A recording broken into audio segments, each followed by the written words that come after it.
Welcome back to Yes and by Marin YouTube, talking about authentic alignment every single Tuesday. This week we are talking about two of my favorite and very common excuses. I don't have enough time and I don't have enough money. Why I say these are my favorite is because over the past few years I have been very intentional about challenging these assumptions and really getting clear on what it is I mean, what is under the excuse. And I've witnessed in myself, in my own life, and as I've explored this with clients and with friends and family, that it really gives us the power to choose and to align our life accordingly when we get under the belief rather than just keep saying these excuses time and time again. So as we dive in, right now, think of a recent time when you said either I don't have enough time or I don't have enough money. Do you have it in mind? All right, so now that we have this idea in mind, I want to challenge you and say that it is not about the time, nor is it about the money. Rather, it is about what you value and prioritize. And when I say you here, I really want to take myself into this as well. I say these same excuses every single day, and in my mind, it is a constant reminder to myself that it is not that I don't have enough time or I don't have enough money. In fact, I lean into the trust that there is always enough time and there is always enough money. It is about what I value and what I prioritize that determines where my money goes and how my time is spent. So let me give you an example in my own life. In the fall, over the past few months, I held on to the belief, and I lived into the belief, that I did not have enough time to make lunch.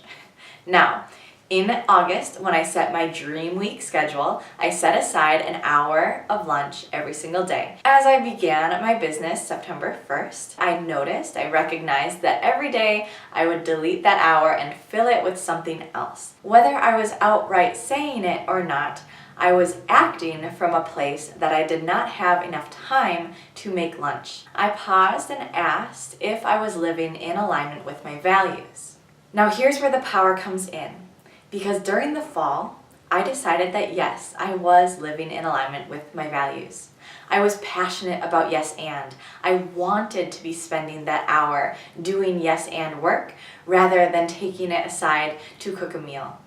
And I value nutrients and health and personal well-being, but I felt that my eggs and my oatmeal, my go-to meals, were satisfactory. And furthermore, to just outright challenge the belief that I didn't have enough time, every single day I did make it to the gym at least an hour a day.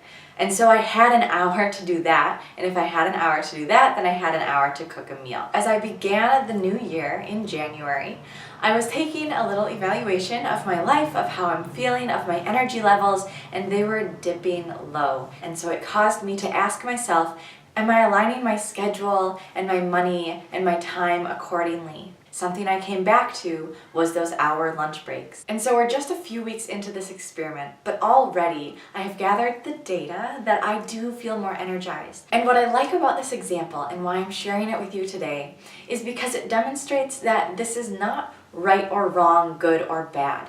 In the fall, I wasn't necessarily out of alignment.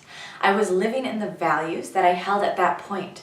I valued the yes and work I was doing. I wanted to dedicate every minute I could to that work.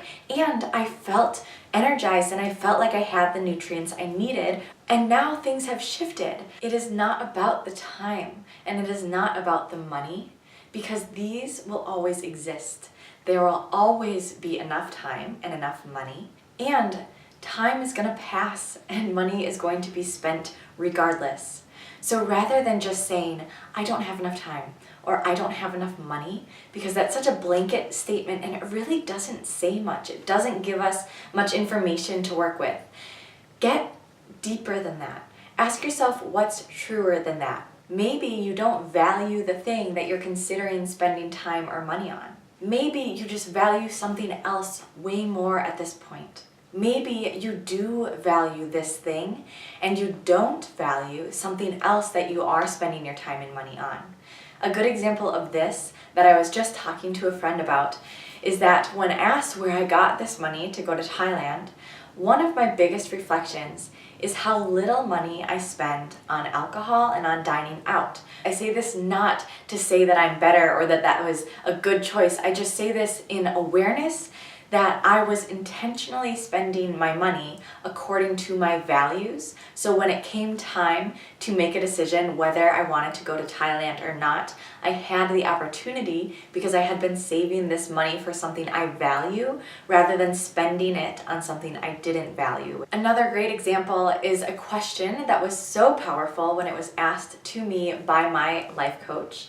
When I was thinking of hiring him, I realized the price tag was double my life coach budget at the time, and I had already felt that my life coach budget was stretching the limits. So I felt kind of uncomfortable to double it and to spend that money every month. However, the question I was asked was not, okay, how can we work this out? It was, where are you going to find that money? Because what was already determined is that I valued life coaching. And so although it's absolutely worthy to say, do I value it this much? Am I willing to spend this much of my resource on this thing that I value? It is also so true to look at my budget and to say, okay, I do value this thing. It's not a matter of if I'm going to spend this money. It's a matter of where can I get this money? Where can I maybe eliminate something that I don't value as much, or work a little extra knowing that that might sacrifice a little bit of time, a little bit of leisure, because I know what it is for. It is for this thing that I very much value and that at this time is a little more expensive than I originally budgeted for or that I originally thought was comfortable. And so let's go back to your recent memory, that time recently when you said, I don't have enough time or I don't have enough money. And I want you to ask yourself, what is truer than that? So for me, the first question is always, do I value this thing? If you say, for instance, I don't have enough time to call my parents every week, maybe it's that you don't value that connection every single week. Maybe your value of family connection is satisfied if you have one call a month rather than every single week. So first ask yourself, do you value this thing to the extent that it is the money or the time that you would have to expend to get it? If you do value it enough and you still have that belief of I don't have enough time or I don't have enough money to gain this thing, then start to look at how you're spending your time and money currently and where you might align your values accordingly so that you can fit this thing in that you value. What do you not value so much that you're currently spending your resources on? Or where might you be willing to sacrifice a little bit of extra work or a little bit of finagling so that you can gain this valuable experience? Some of my favorite reflection tools to do this in a concrete way is my budget. I use You Need a Budget. And then my calendar, I just use regular iCal, but it is planning ahead. So not only reflecting on how things have been, on how time and money has been spent for you, but also then to use that data, to use the information and your desires to plan ahead. Where are you allocating time for these things that you value? Have you set aside an hour every day to cook or to work out or to call your friend every week? With your budget, how much money have you set aside for the things that you value? How much money have you predicted for the things that you don't value so much? Where is your absolute maximum that you will not spend more than this in a month because you don't value that thing enough to spend so much of your resource on it? And then, of course, be compassionate and consistently check in with yourself. So like the example I gave, my values, my priorities shifted from the fall to currently. And so to check in with yourself and ask how you're doing. There is so much you can do with this mindset shift. Again, it starts with this understanding that it is not about the time and it is not about the money. It is about your values and your priorities, and if your actions are aligning accordingly and authentically. And then also leaning into the mantra, if this helps you along your journey, that there is always enough time, there is always enough money. This shift in my own life has affected me so positively, and so I'm excited for where it might take you. If this is confusing or startling, or you just want someone to talk through your own shift your own alignment, please reach out to me. That's what I'm here for. Visit yesandbymarin.com or check out Instagram or Facebook. I'm going to be talking about this all week. I will see you right here next week to continue talking about authentic alignment.